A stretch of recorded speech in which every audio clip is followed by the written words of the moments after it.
মাননীয় স্পিকার, আপনাকে ধন্যবাদ। মাননীয় স্পিকার, এই দেশে সরকারি দলের যেমন সমাবেশ করার অধিকার আছে, বিরোধী দলের এই একই ধরনের সমাবেশ করার অধিকার আছে, এবং সেই অধিকারের জায়গা থেকেই জুলাই মাসকে কেন্দ্র করে জাতীয় নাগরিক পার্টি এনসিপি আমরা সারা দেশব্যাপী জুলাই পদযাত্রার কর্মসূচি ঘোষণা করেছি। গতকাল আমাদের উদ্বোধনী সেশন ছিল।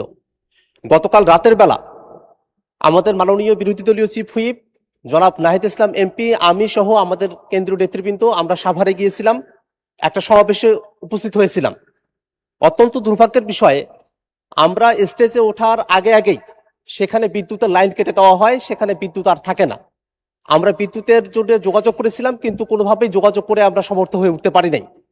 এবং সেখানে যখন বক্তব্য চলছিল, হঠাৎই সেই সমাবেশে যারা শ্রোতারা আছেন তাদের মাঝখানে সেখানে একটা বিস্ফোরণ ঘটানো হয়, ভয়াবহ বিস্ফোরণ।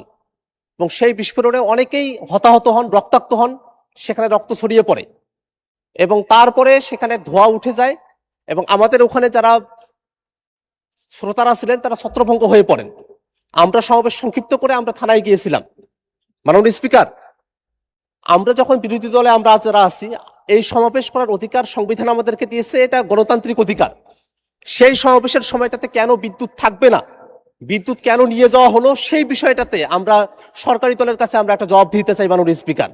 পাশাপাশি আমরা যখনই জুলাইকে নিয়ে কোনো প্রসঙ্গ নিয়ে আসি, জুলাইকে নিয়ে যখনই আমরা কোনো আন্দোলন সংগ্রাম বা কোনো প্রোগ্রামের কর্মসূচি আমরা ঘোষণা করি, সেই সময়টাতেই নানাভাবে আমাদেরকে বাধাগ্রস্ত করার চেষ্টা করা হয়।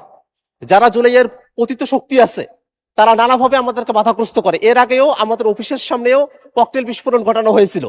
গতকাল যে বিস্ফোরণ ঘটানো হয়েছে সেখানে বিরোধী দলীয় চিফ হুইপ উপস্থিত ছিলেন, আমি নিজে উপস্থিত ছিলাম, আরো নেতৃবৃন্দ উপস্থিত ছিলেন। ভয়াবহ ক্ষতির মধ্যে আমরা পড়তে পারতাম।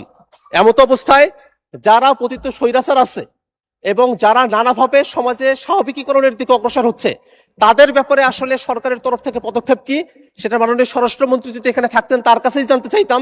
কিন্তু যেহেতু মাননীয় স্বরাষ্ট্রমন্ত্রী এখানে উপস্থিত নেই, এই কারণে আপনার মাধ্যমে সরকারের কাছ থেকে আমরা জানতে চাই যে কেন বিদ্যুতের লাইন বন্ধ থাকলো সেই সময়টাতে, এবং এই যে বিভিন্ন জায়গায় দুষ্কৃতিকারী যারা আছে, এই অপরাধীরা এবং বিস্ফোরণকারীরা যে বিস্ফোরণ ঘটানোর সুযোগ পাচ্ছে, তাদের বিপক্ষে আইনগত কোনো ব্যবস্থা গ্রহণ করা হবে কিনা এবং আমাদের নির্বিঘ্ন সভা সমাবেশ করার অধিকার নিশ্চিত করা হবে কিনা, সেটা আপনার মাধ্যমে এই সংসদের কাছ থেকে আমরা জানতে চাই মাননীয় স্পিকার। আপনাকে ধন্যবাদ।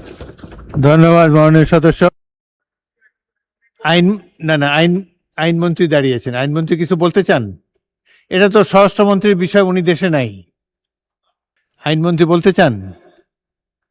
আচ্ছা বলুন। স্বরাষ্ট্রমন্ত্রী নাই, আপনি কিভাবে বলবেন? আইন তো ভালোই আছে। মাননীয় স্পিকার, আপনাকে ধন্যবাদ। স্বরাষ্ট্রমন্ত্রী উপস্থিত নাই, ওনার পক্ষেই আমি কিছু কথা বলতে চাচ্ছি। মাননীয় স্পিকার, আমাদের মাননীয় সংসদ সদস্য আক্তার হোসেন যে বিষয়টার অবতারণা করেছেন, নিশ্চিতভাবেই সেটা অত্যন্ত গুরুত্ব সহকারে আমরা দেখছি। আমরা আশ্বস্ত করতে পারি যে এর সাথে যদি কেউ জড়িত থাকে তার বিরুদ্ধে আইনিভাবে যতটা পদক্ষেপ নেওয়া সম্ভব, স্বচ্ছতার সাথে ততটা কঠোর পদক্ষেপই সরকার নেবেন। আপনাকে ধন্যবাদ মাননীয় স্পিকার। ধন্যবাদ মাননীয় মন্ত্রী।